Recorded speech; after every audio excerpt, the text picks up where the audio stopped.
Olá, alunos do Colégio Atual. Aqui é o professor Fábio Coutinho, professor de História de vocês. Bom, como vocês já puderam observar, nós precisamos enviar algumas aulas, né? Videoaulas para vocês, né? Bom, vocês sabem, eu moro aqui em Caraparu, né? E aí, obviamente, tá quente, é a tarde agora. Lá dentro de casa tá muito quente, então não vou deixar de gravar aqui no quintal de casa, né? Aqui em Igarapé, bem aqui próximo tem Igarapé, bem aqui do lado tem uma casa de farinha. Vocês vão escutar barulho de cachorro, daqui a pouco galinha, daqui a pouco galo, vai atrapalhar. Mas aí não tem outra opção, a gente precisa fazer essa aula e aí a gente vai fazer aí essa revisão, né? Bom, primeiro dizer que nós chegamos a ter, antes da história do corona, nós chegamos a ter três temáticas. Eu estou com um caderno de vocês aqui, né? Nós tivemos 3 temas, vamos lá, na página 83, nós tivemos o tema sobre noções de historiografia, né? Foi o nosso primeiro tema. Eu lembro quando eu cheguei aí até a sala de vocês, me apresentei, falei um pouco de conceito de tempo, passado, presente. Bom, depois nós conhecemos uma outra temática, página 89, que foi a temática sobre a pré-história. Na verdade, essas primeiras aulas são aulas sobre conceitos, né? Conceitos de história, né? E aí é uma parte meia chata, é uma parte meia decorativa, mas é uma parte que cai no Enem e não tem para onde correr.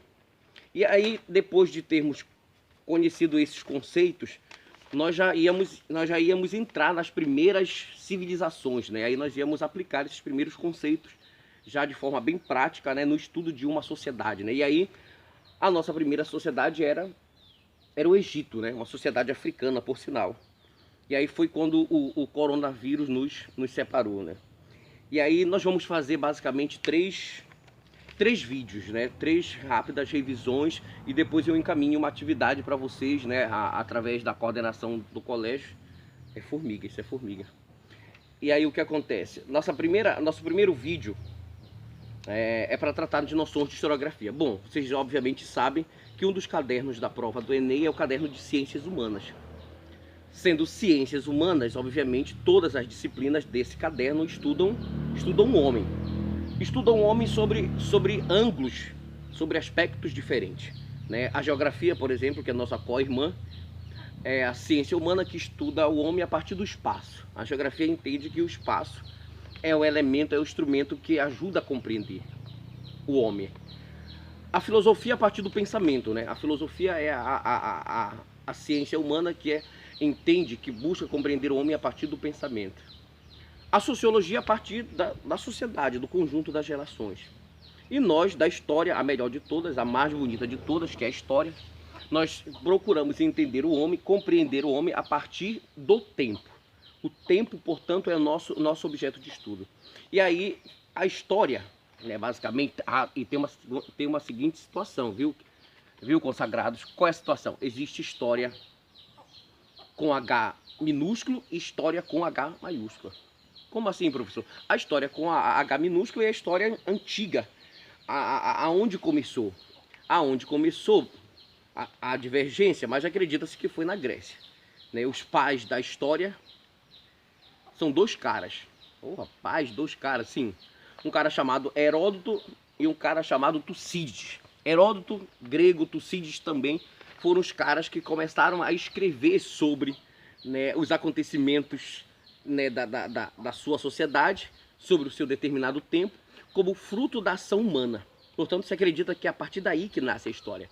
À medida em que Heródoto e Tucídides começam a escrever os acontecimentos, os fatos que estão rolando naquele tempo, frutos da ação do homem. Tudo bem. Só que acontece que, a partir de um determinado momento, esses acontecimentos foram ficando para trás. Aquilo que a gente chama do passado.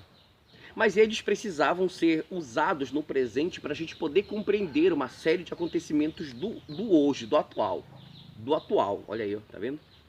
Só que o que acontece? Para isso, era preciso tornar o acontecimento algo real, algo científico. Aí a história com H maiúsculo. Vejam a diferença. A história com H minúsculo é a história que era contada de forma, vamos dizer assim, uma narrativa. Olha, uma folha aqui caiu. a história que era contada sobre uma narrativa daquele período, naquele momento, para aquele momento. A história com H maiúsculo é a história que precisa ser comprovada, é a história que precisa ser experimentada como ciência. E aí, nesse momento, a gente torna uma disciplina. A gente torna uma disciplina do Enem. E uma das coisas que torna essa história com H maiúsculo uma ciência é o fato de que ela precisa ser provada, comprovada. E aí entra uma coisa que nós chamamos de fonte histórica. Aí, meu amigo, se tu tá aí na tua casa, vamos revisar a página 84, a página 85, que são, vamos dizer assim, as chamadas fontes históricas. O que é fonte? Fonte é o instrumento, é o recurso que nós da história usamos para narrar, para, vamos dizer assim, para contar sobre um determinado acontecimento. A fonte, como eu acabo de dizer, a fonte é aquilo que prova, é aquilo que torna a ciência disciplina, que torna a ciência H maiúsculo. Existem basicamente dois tipos de fonte, A mais comum, a que nós mais usamos, mais conhecemos, sobretudo nas questões do Enem, a que mais abre os enunciados do Enem é a chamada fonte escrita, né? A fonte escrita, como todo mundo sabe, como todo conhece, são aquilo que é redigido sob um código, que é escrito. Alguns alunos já me perguntaram, professor, essa fonte, que é a mais comum, que é a mais usada, ela é a mais verdadeira? Não. Primeiro que na história não existe verdade. Na história existe verdades. Cada um conta a sua. Cada um conta uma. A fonte escrita, embora ela seja a mais usada, a mais conhecida, necessariamente ela não é vamos dizer assim, a mais correta, a mais verdadeira. Por exemplo, eu trago aqui para vocês, por exemplo, todo mundo conhece a Bíblia Sagrada, né? Muitos livros escritos na Bíblia, por exemplo, eles foram escritos 10, 20, 30 anos depois que o determinado acontecimento, depois que o determinado fato aconteceu. E aí o que acontece com essa escrita? A memória, vamos lá, outro conceito de história, memória. A memória, ela é fugidia. A memória, ela é fraudulenta. Portanto, o que acontece? À medida em que muita coisa foi escrita 20 anos, 30 anos depois que o acontecimento arrolou, é possível que esse acontecimento tenha sofrido uma série de, vamos dizer assim, de distúrbios. É possível que esse acontecimento não seja totalmente verdadeiro. Ou seja, isso, portanto, joga por terra a noção, a ideia que eu posso ter de que a escrita é a fonte mais segura. Não necessariamente. Eu, por exemplo, quando estive em sala de aula com vocês, eu cheguei a falar, por exemplo, da fonte, uma fonte histórica que eu acho muito interessante, que ela vamos dizer assim, ela é importante para todos nós, que é a nossa certidão de nascimento. Essa é a minha certidão de nascimento. Certifico que na folha 224 do livro 2A foi registrado o nascimento de Fábio Coutinho Farias, nascido 16 de julho de 1981. 1981. Uma coisa interessante quando a gente usa essa fonte, vamos falar um pouco dessa fonte histórica, que é a nossa certidão de nascimento. Vocês imaginam mais ou menos uma pessoa que tem 120 anos, como era que se registrava vamos dizer assim, uma criança há 120 anos atrás? Não tinha cartório. Então, geralmente, os pais levavam as crianças já quase adultas. E quando levavam até um cartório, geralmente, quando iam, vamos dizer, registrar, já não se sabia necessariamente o dia exato. Então, se registravam as pessoas há muito tempo atrás com datas equivocadas e até mesmo com anos equivocados. Portanto, algumas certidões de nascimento dessas pessoas que possuem mais de 100 anos necessariamente não são verdades. E isso, portanto, de novo joga por terra essa concepção. A fonte escrita, ela é a fonte mais verdadeira? Não. A fonte escrita, portanto, ela não é totalmente 100% segura.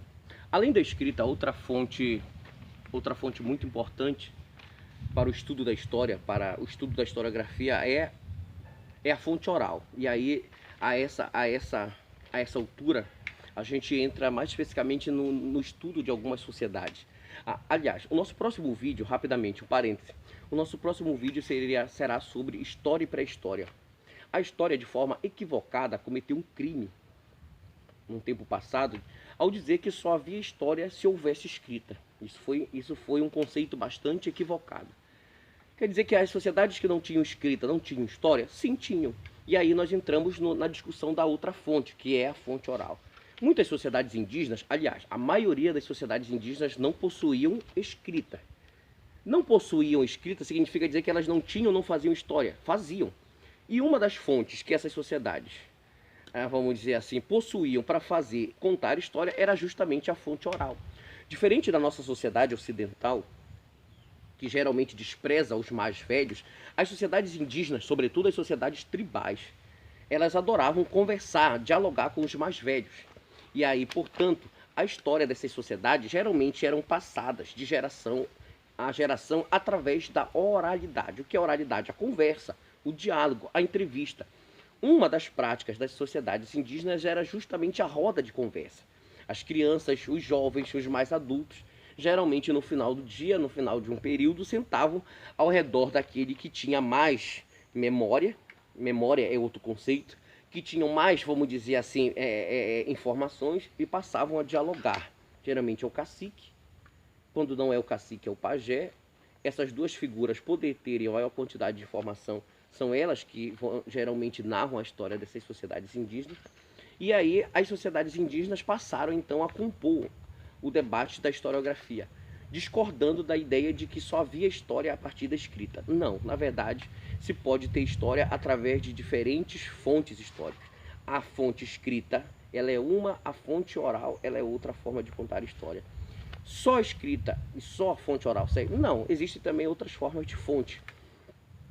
Em outras possibilidades, nós também conseguimos narrar a história de outros grupos. Por exemplo, eu também tenho aqui em mãos, isso se chama macumba. Não sei se vocês já viram. Isso é um instrumento musical.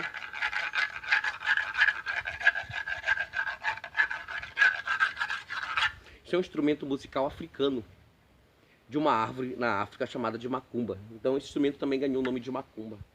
E de forma equivocada a gente, vamos dizer assim, fala da religião de matriz africana pejorativamente. Por que eu estou dizendo isso? Porque eu posso dar uma aula com esse instrumento falando de tráfico negreiro, falando de escravidão, falando de África, simplesmente usando na minha aula, na minha sala, na minha disciplina, esse recurso. O que é esse recurso? É outra forma, é outro tipo de fonte. A fonte que a gente pode chamar de material. Então, vamos dizer assim, a fonte ela é diversa. E por ser diversa, não existe uma mais e a outra menos. As fontes são as formas com que nós podemos tornar a história ciência. Então, para revisar esse nosso primeiro vídeo, nós estamos falando da historiografia. Historiografia é o estudo de história. História é ciência. E só é ciência aquilo que se prova. E só se pode se provar uma coisa através da fonte.